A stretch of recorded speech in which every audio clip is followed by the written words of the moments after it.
My name is Samantha Renee Johnson, and I was 32 years old the day my father leaned across our dining table, pointed his finger at my chest, and yelled loud enough for the neighbors to hear, "If you're so smart, then pay your own damn bills." The room went quiet after that, not the peaceful kind, the kind where your ears ring and your heart drops so fast it feels like your body forgot how to breathe. My mother stared at her plate like it had suddenly become the most important thing in the world. My younger brother smirked and quickly hid it behind his glass of water. And my father, my own father, sat back in his chair like he'd just delivered a lesson he'd been holding in for years. That moment didn't just humiliate me, it broke something. Something I didn't even know was still intact. If you've ever been embarrassed by family in a way that stayed with you long after the room emptied, stay with me. And if this story hits close to home, don't forget to like, subscribe, and share it, because silence is how stories like mine stay buried. I wish I could tell you that outburst came out of nowhere, that my dad just snapped one bad afternoon. But the truth is, it had been building for years, brick by brick, bill by bill, comment by comment, until that sentence finally collapsed everything. We were sitting in my parents' house, the same one I grew up in, the same walls that watched me learn to walk, fail math tests, and cry over my first heartbreak. I'd moved back temporarily after a bad breakup and a job restructure that left my income unstable. Just until you get back on your feet, my dad had said. What he didn't say was how expensive standing under his roof would become emotionally. That afternoon, the argument started over something small. It always did. The electricity bill. My name wasn't even on it, but my dad waved the paper like evidence in a courtroom. He talked about sacrifice, about how hard he worked, about how kids these days felt entitled. I tried to explain, calmly at first, that I was contributing, that I paid for groceries, internet, my phone, my car, my insurance. I reminded him I had a degree, a career, a plan. That's when he snapped. "If you're so smart," he said, his voice rising, "then pay your own bills." It wasn't advice. It was a challenge, a dismissal, a declaration that no matter how old I was, no matter what I'd accomplished, I was still just a dependent mouth to him. I felt 12 years old again, small, stupid, trapped. What hurt most wasn't the words themselves, it was the way he said them, like he'd been waiting for the chance, like he'd rehearsed it, like humiliating me in front of my own family felt justified. But to understand why that sentence cut so deep, you need to know what kind of household I grew up in. My father, Richard Johnson, was the kind of man people respected on the outside. He worked hard, paid bills on time, and liked to remind everyone of it. In public, he was generous and funny. At church, people called him dependable. At home, though, love always came with conditions. Approval had a price tag, and money was his favorite language of control. My mother, Elaine, learned early on that peace meant silence. She smoothed things over, cleaned emotional messes without naming them, and told me to just let it go more times than I can count. She loved us, I know she did, but love without protection feels a lot like abandonment when you're the one standing alone. Then there was my brother, Mark, 2 years younger, golden in ways I never was. Where I was too sensitive, he was easygoing. Where I was argumentative, he was practical. When he struggled, help appeared. When I struggled, lectures followed. Growing up, I learned quickly that being smart didn't mean being valued. It meant being challenged, questioned, cut down to size. Every achievement came with a warning not to get too big for my boots, and every mistake became proof that I wasn't as capable as I thought. I worked harder anyway. School became my escape. I studied late, took extra shifts, saved money, moved out the moment I could. Independence felt like oxygen. For a while, I really believed I'd outrun that house and everything it represented. But life has a way of looping back. When my relationship ended and my job became unstable within the same 6-month window, my savings vanished faster than I expected. Pride kept me quiet longer than it should have. Asking to come back home felt like swallowing glass. My dad agreed, but his smile never reached his eyes. Temporary, he said, again, like a warning label. At first, things were tolerable, awkward but manageable. Then the comments started. Little ones.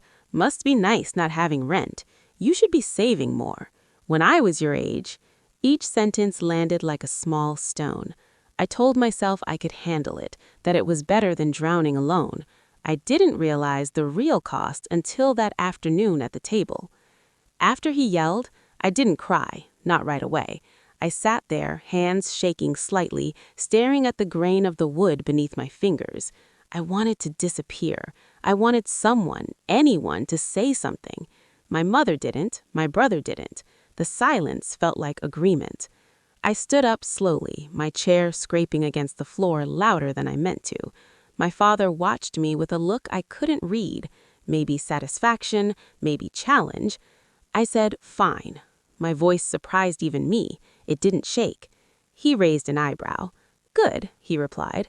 "That's what adults do." I walked out of that room with my heart pounding and my head spinning. I didn't know how I was going to do it. I didn't know where the money would come from, but something inside me hardened into resolution. If he wanted me to pay my own bills, I would.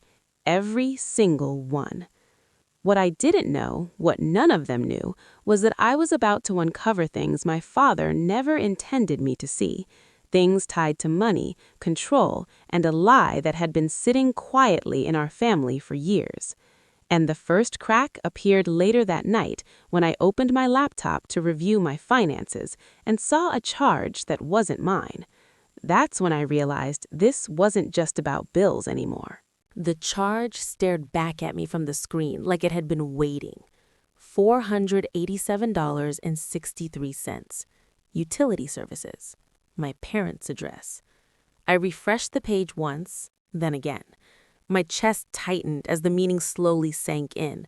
I hadn't authorized that payment. I hadn't even logged into that account in weeks, and yet there it was, withdrawn directly from my checking account.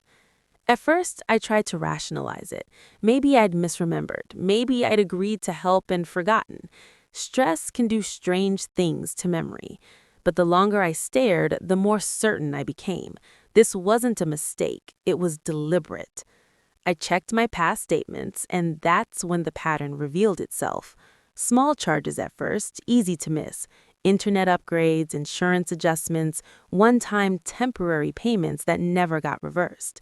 Over the past year, thousands of dollars had quietly drained from my account, always tied back to expenses that weren't actually mine. My hands went cold. I felt stupid for not seeing it earlier, angry at myself for trusting too easily. And beneath all that, something darker began to take shape, a realization I didn't want to name yet. I closed my laptop and lay back on the bed, staring at the ceiling I'd once covered in glow-in-the-dark stars as a kid. My father's words echoed in my head. Pay your own bills. I had been, just not the way I thought. Sleep didn't come easily that night. Every creak of the house sounded louder. Every memory replayed itself with a new filter. Conversations that once felt normal now felt rehearsed. Requests that sounded reasonable suddenly felt calculated. The next morning, I decided to ask my mother first, not accuse, ask. I needed to hear her explanation before my thoughts ran too far ahead of the truth. She was in the kitchen, rinsing dishes that were already clean. That was her tell. When she scrubbed harder than necessary, she was anxious. "Mom," I said gently, sitting across from her, "can I ask you something?" She didn't look up. "Of course." Have you been using my account to pay household bills?" Her hands froze mid-motion. For a second, the only sound was running water. Then she turned it off and slowly dried her hands like she was buying time. "Your father handles most of that," she said carefully. "Why?" I slid my phone across the counter and showed her the transaction. Her eyes flicked down, then away. That was answer enough. "How long?" I asked. She sighed, shoulders slumping. It wasn't supposed to be like this. Those words landed heavier than any confession.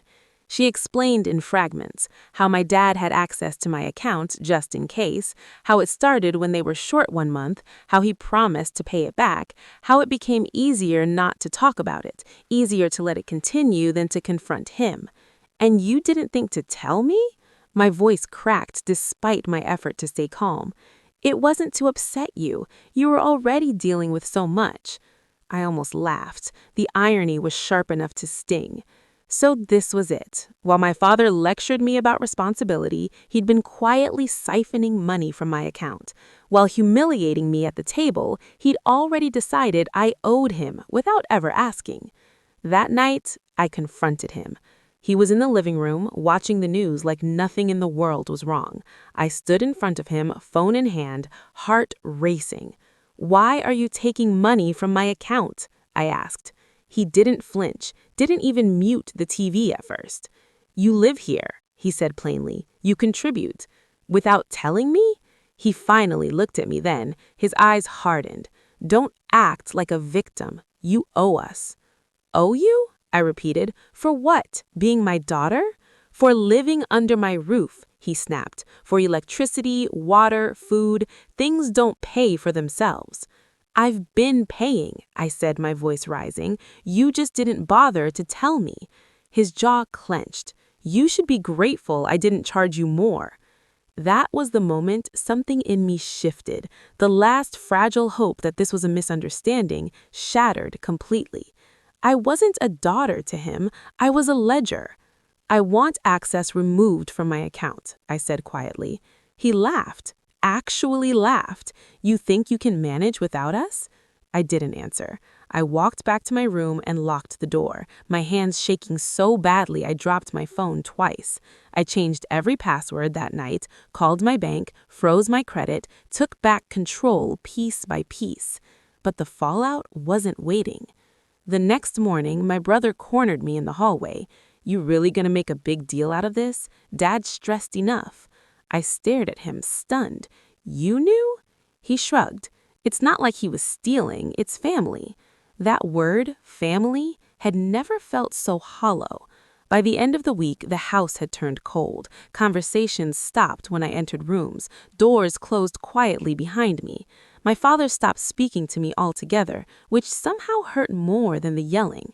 Then came the ultimatum. He stood in my doorway one evening, arms crossed. "If you're going to act like this," he said, "you should start looking for somewhere else to live." I nodded slowly. "I already am." His eyes narrowed. He hadn't expected that. What he didn't know was that during one of my bank calls, a representative had mentioned something else, something that didn't sit right. A loan, one I didn't recognize, taken out years ago, under my name. I hadn't looked into it yet. I was afraid of what I might find. But I would. Because if my father thought money was the only thing he controlled, he was about to learn how wrong he was. And when the truth came out, it wouldn't just change my life. It would expose everything he'd worked so hard to hide. I didn't confront the loan right away. Fear has a way of disguising itself as patience, and for a few days, I let myself believe I needed time to cool down.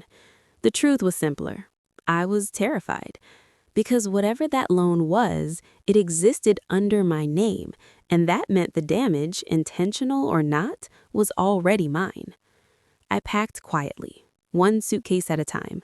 I waited until the house was asleep before folding clothes, slipping books into bags, deciding which pieces of my old life I could carry and which I'd finally leave behind.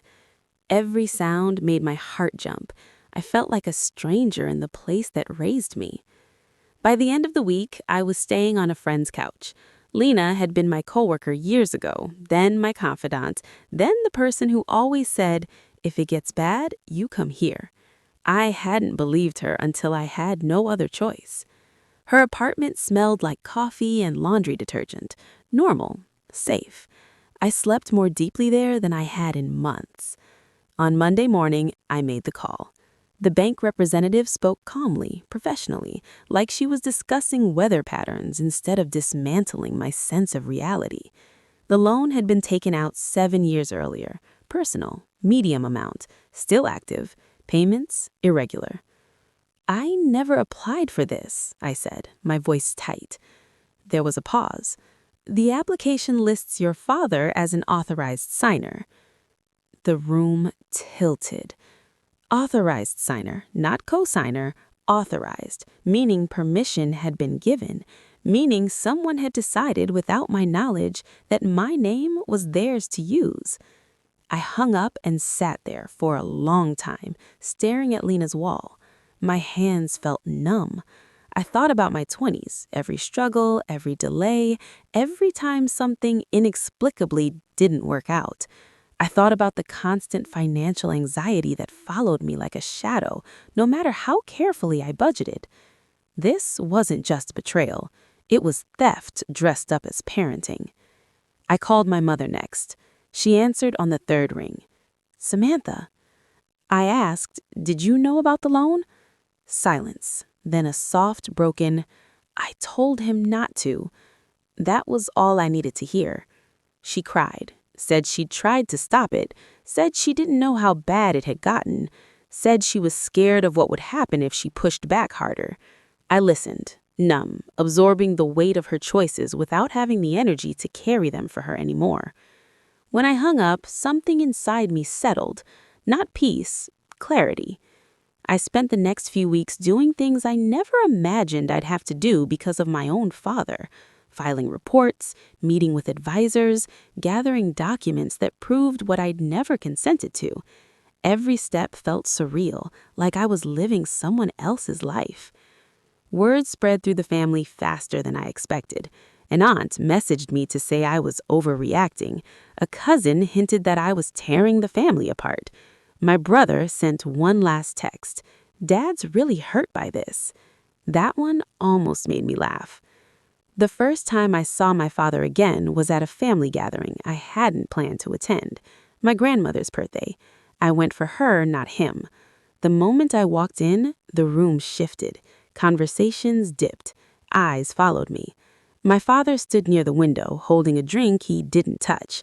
When our eyes met, his expression didn't change. No guilt, no apology. Just that familiar look, like I'd disappointed him by refusing to stay small. He pulled me aside later, his voice low. "You've embarrassed me," he said. "You could have handled this privately." I met his gaze. "I tried. You laughed." His jaw tightened. "You think you're better than us now?" "No," I said. "I think I finally see you clearly." That's when he leaned in and said something I will never forget. "If you go through with this," he whispered, "don't bother coming back." I didn't answer him. I didn't need to. What I didn't know yet, what no one had told me, was that the loan was only one piece of a much larger picture, and that someone else, someone I trusted completely, had helped make it possible. I found that out 2 days later, when an envelope arrived at Lena's apartment with my name on it and my brother's handwriting on the back. And whatever was inside it was heavy enough to make my hands shake before I even opened it. I recognized Mark's handwriting immediately. Sharp, confident, always slightly slanted to the right, like he was leaning into whatever he was doing. Seeing it on that envelope made my stomach drop. For a moment, I considered not opening it. There's a special kind of fear that comes right before the truth, when you know something will hurt, but you don't yet know how deep. Lena watched me from the couch, concern written all over her face. "You don't have to read it now," she said gently. "I do," I replied. My voice didn't sound like mine. Inside the envelope were copies of documents, loan forms, authorization pages, emails printed out and highlighted, and right there, clear as day, was my brother's signature, listed as a witness and secondary contact. Dates lined up. His email address confirmed communications. He hadn't just known, he'd helped. I sat down hard, the air leaving my lungs like I'd been punched. all those years, all those moments he'd shrugged and told me not to make a big deal out of things. He wasn't minimizing the damage. He was protecting himself. There was a short note attached, one paragraph, no apology. I thought you deserved to know before this gets uglier. Dad won't admit it, but things are about to come out. I did what I thought was best at the time. I hope one day you'll understand. Understand? I felt something hot and unfamiliar rise in my chest. Not sadness, not even shock. Rage, clean and focused. I called him immediately. He answered like he'd been waiting. Hey. How long? I asked. A pause. Since the beginning. You watched me struggle, I said, my voice shaking now. You watched me blame myself. You were always strong, he replied. You landed on your feet. That's what you tell yourself? I snapped. That makes it okay? I was trying to keep the peace, he said. Dad needed help. You were the safest option. Safest. Because I wouldn't fight back. Because I was trained not to. I hung up without saying goodbye. That night, I cried harder than I had since childhood. Not loud, dramatic sobs, just silent tears that soaked into the pillow while my chest ached with something that felt like grief. I wasn't just losing my family, I was mourning the version of them I'd believed in. The next few months were a blur of paperwork, meetings, and emotional whiplash. I moved into a small apartment of my own. It wasn't fancy, the walls were thin and the windows rattled when buses passed, but it was mine. Every bill that arrived had my name on it, and this time that felt like freedom. Therapy became a lifeline. For the first time, I said things out loud I'd buried for decades. How love felt conditional, how money was used as leverage, how I learned to earn approval instead of expecting care. Slowly, things shifted. The loan was disputed, investigations started, family pressure intensified, then fractured.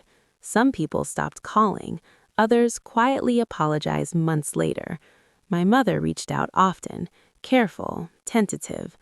We talked, but I kept boundaries firm.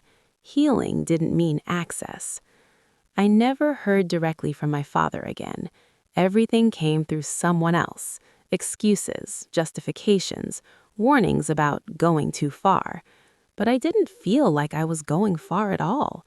I felt like I was finally standing still, grounded in truth. One afternoon, as I sat in my apartment, paying my bills, I laughed out loud.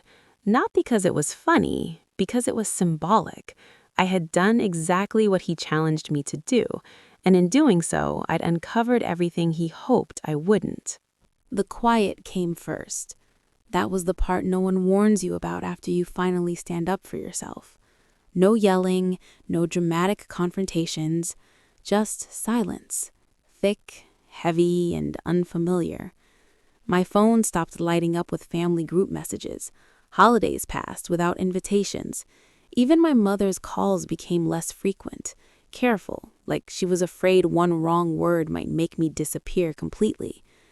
At first, I told myself I was fine with it, better alone than manipulated, better peace than pretending. But late at night, when the apartment was too quiet and the walls felt closer than usual, doubt crept in. Was I too harsh? Should I have handled it differently? Did I really have to expose everything? Those questions haunted me more than my father's anger ever had. Then, one afternoon, my lawyer called. Her voice was steady, professional, but there was something underneath it, a pause before she spoke. "Samantha," she said, "there's something else." My stomach tightened. "What?" "The loan your father took out wasn't isolated. There are additional accounts, smaller ones, opened at different times, same pattern." I closed my eyes. "How many?" I asked. "4," she replied, "all under your name, all connected to household or personal expenses that benefited him." 4. I sat on the edge of my bed, my fingers digging into the mattress. I felt foolish again, like the ground kept shifting just when I thought I'd found solid footing. "There's more," she added gently. "Your brother's name appears on 2 of them, as a reference, not legally responsible, but involved." I thanked her, hung up, and stared at the wall for a long time. So this went deeper than I thought, deeper than the one loan, deeper than desperation. This wasn't survival, it was strategy.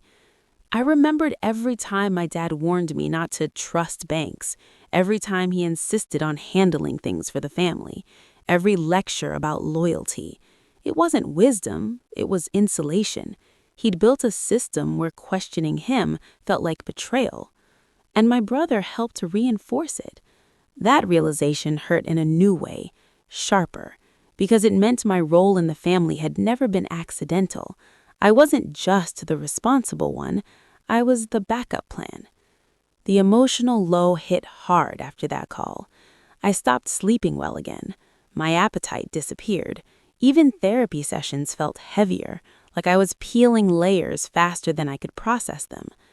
One night, scrolling aimlessly on my phone, I saw a picture posted by a distant cousin. A family dinner, everyone smiling, my father at the center of the table, laughing. The caption read, "Family is everything." I dropped the phone like it burned. That was the moment loneliness fully settled in. Not the kind where you miss people, but the kind where you realize they never really saw you to begin with. A few days later, something unexpected happened. My mother showed up at my door. She looked smaller somehow, older, like the years had finally caught up to her now that she wasn't hiding behind routine. She stood there holding a bag of groceries she didn't need to bring, eyes scanning my apartment like she was searching for permission to exist in my space. "Can I come in?" she asked softly. I nodded. We sat at my small kitchen table, the same kind my father once pounded his hand on while yelling. The contrast wasn't lost on me. "I didn't know how bad it was," she said, twisting her fingers together. "Not really." I wanted to believe her. Part of me still did. "Why didn't you stop him?" I asked, quietly. Tears filled her eyes. "Because I was afraid of what would happen if I tried." That answer hurt, but it also told the truth. She told me things I'd never known, about arguments behind closed doors, about threats disguised as logic, about years of emotional pressure that taught her compliance was safer than resistance. For the first time, I saw my mother not just as someone who failed to protect me, but as someone who had never been protected herself. That understanding didn't erase the damage, but it softened something sharp inside me. Before she left, she said something that stayed with me. "He's telling people you've turned against the family," she said, "that you're doing this out of spite." I smiled sadly. "I'm doing this so it stops." She reached for my hand. I let her. But after she left, my phone buzzed with a message that made my chest tighten all over again. It was from my father. Just one sentence. "You've taken this too far, and you don't know what you've started." And in that moment, I realized the real battle wasn't over money anymore. It was about control, and he wasn't done trying to take it back. I read my father's message 3 times before setting my phone down face up on the table, like I was daring it to move again. "You don't know what you've started." For most of my life, a sentence like that would have sent me spiraling. I would have replayed it, analyzed it, tried to predict what he meant so I could stay one step ahead, or, more honestly, so I could fold before things got worse. But something was different now. I wasn't living under his roof. He didn't have access to my accounts. He didn't control my narrative anymore. And still, the threat worked its way under my skin, because control doesn't disappear just because distance exists. It lingers in tone, in memory, in fear that was planted long before you had language for it. That night, I barely slept. By morning, the message had turned into resolve. I forwarded it to my lawyer. She called within the hour. "Thank you for sending this," she said. "Document everything, even the things that feel small." That was the first time I understood something important. What felt small to me had only ever felt that way because I'd been trained to minimize it. A week later, the retaliation started. Not directly, never directly. My father was smarter than that. A former coworker messaged me asking if everything was okay because they'd heard some concerning things. A family friend posted vague quotes about ungrateful children and loyalty. Someone I hadn't spoken to in years suddenly wanted to check in. The story being told about me was clear. I was unstable. I was dramatic. I was trying to hurt my father for attention. And the hardest part? Some people believed it. I found out my father had contacted my workplace, anonymously, of course, raising concerns about my reliability. Nothing concrete, just enough doubt to make things uncomfortable. HR called me in for a conversation that felt polite on the surface and invasive underneath. I walked out shaking, furious, and for the first time since this began, scared. That was his real power move. Not yelling, not money, reputation. I sat in my car afterward, gripping the steering wheel so hard my knuckles hurt. Tears blurred my vision, but I didn't let them fall. I refused to give him that satisfaction, even if he'd never see it. Instead, I did something I'd never done before. I told the truth out loud. I didn't blast it on social media. I didn't write a dramatic post. I spoke privately to the people who mattered. I showed documents when necessary. I explained calmly. I didn't beg to be believed. Some people disappeared immediately. That hurt, but it also clarified things in a way nothing else could. Others surprised me. An aunt I'd always thought sided with my father called to say, "This explains so much." A cousin admitted they'd experienced similar financial help that came with invisible strings. A family friend apologized for assuming. The image my father worked so hard to protect began to crack, not because I attacked it, but because I stopped covering for it. Then came the confrontation I never expected. My brother showed up at my apartment. I almost didn't open the door, but when I saw his face through the peephole, tired, pale, stripped of that usual confidence, I did. He didn't sit down. He paced. "I didn't think it would go this far," he said. I crossed my arms. "You helped it go this far." He rubbed his face. "Dad's losing control. He's panicking." I laughed bitterly. "That's not my problem." "He says you're destroying the family," Mark continued, "that if you just drop it, things could go back to normal." I met his eyes. Normal for who? That stopped him. For the first time, he looked unsure. "He's blaming you for everything," Mark said quietly, "but he's scared." Something in me softened, not toward my father, but toward the truth.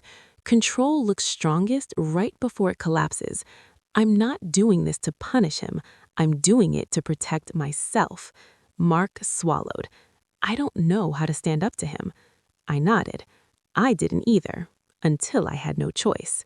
He left without asking for forgiveness, and for the first time, that didn't feel like unfinished business. It felt like a boundary holding its shape. A month later, the investigation reached its peak. Evidence was undeniable. Paper trails don't lie the way people do. Consequences became real. Not dramatic, not explosive, but permanent.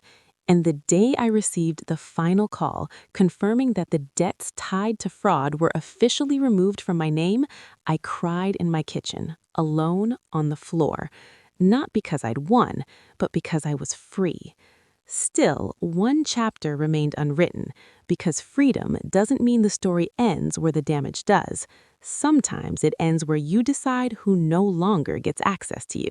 And that decision was about to be tested in a way I never saw coming when my father asked to see me, one last time. When my father asked to see me, my first instinct was no. A clean, simple no. The kind I'd spent years learning to say in therapy. The kind that didn't require explanation or justification. But the message didn't come from him. It came from my mother. "He's not doing well," she wrote.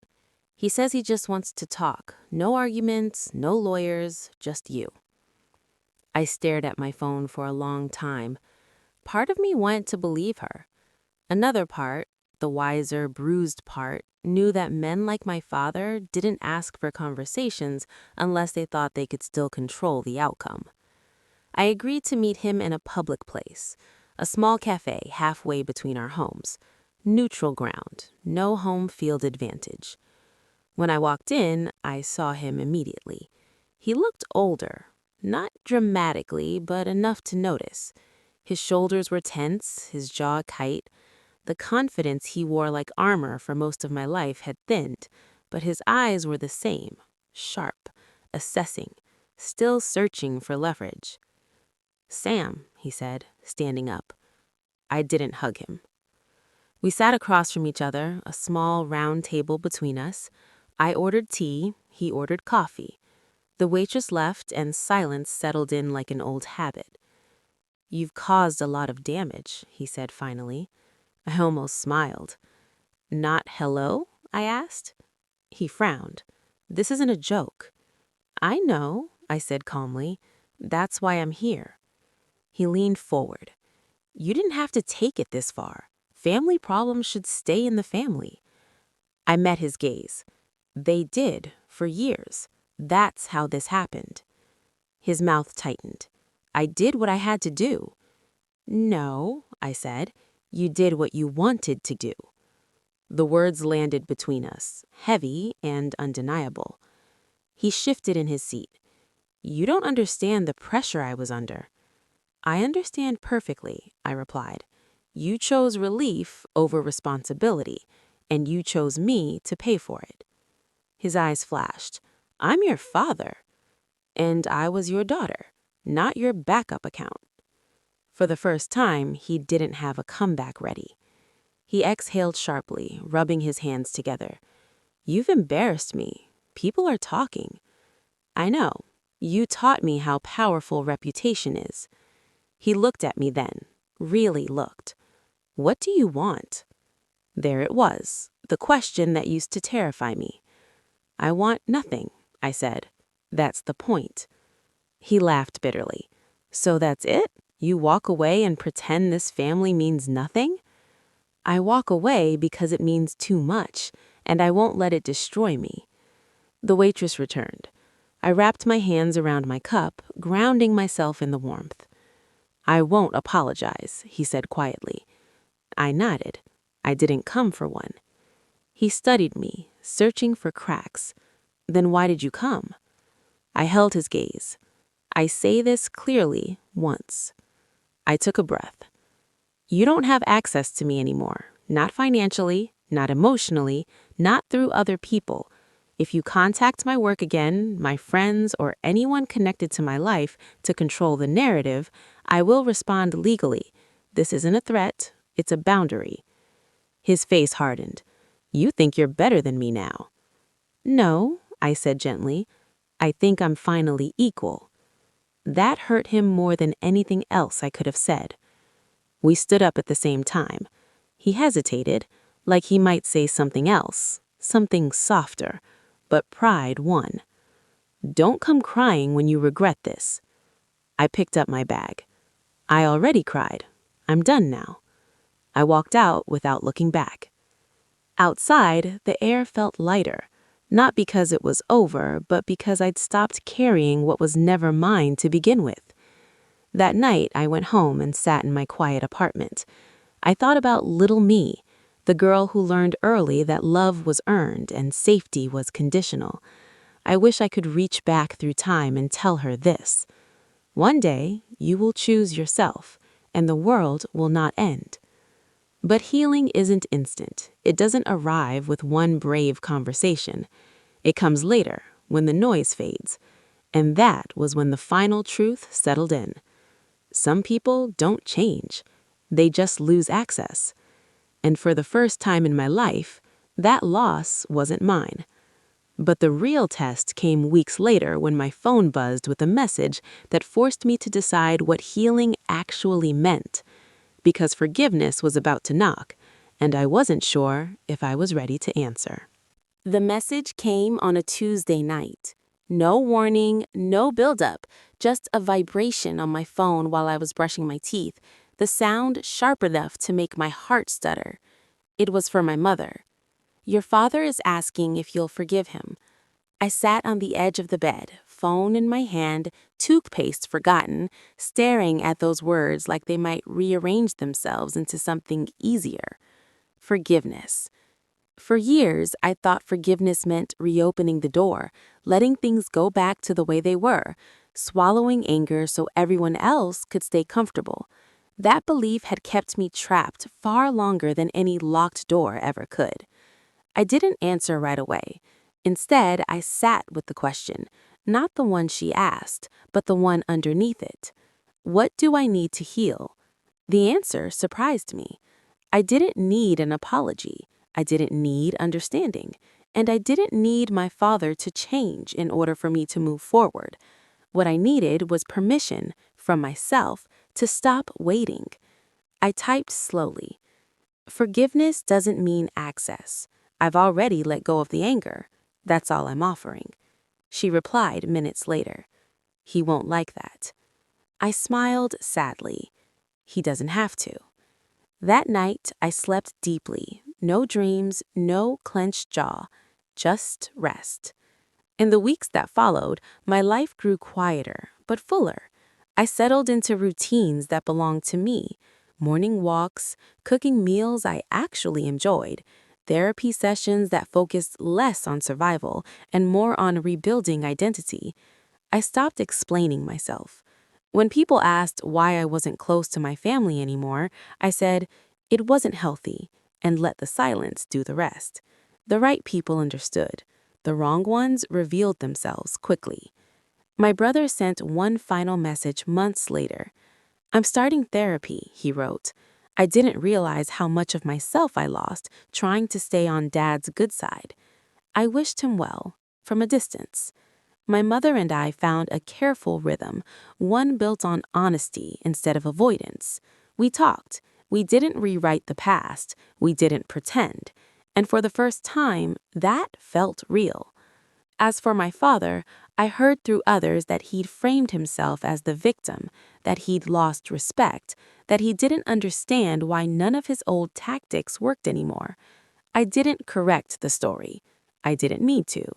Because the loudest statement I ever made was the life I built without his approval. One evening, as I paid my bills, my actual bills, I laughed again, not from irony this time, but from pride. I had done what he challenged me to do, and in doing so, I reclaimed something far more valuable than money, my autonomy. If you're listening to this and you're still tangled in guilt for choosing yourself, if someone taught you that love must hurt to be real, I want you to hear this clearly. Boundaries are not punishment. They are protection. You don't owe access to people who misuse it. You don't owe silence to people who benefit from it. And you don't owe forgiveness in a form that reopens old wounds. Sometimes the bravest thing you can do is walk away without bitterness, without drama, and build a life that no longer requires permission. So I'll ask you the same question I had to answer for myself. Have you ever been told to pay your own bills when what they really meant was know your place? If you have, share your story in the comments. You're not alone.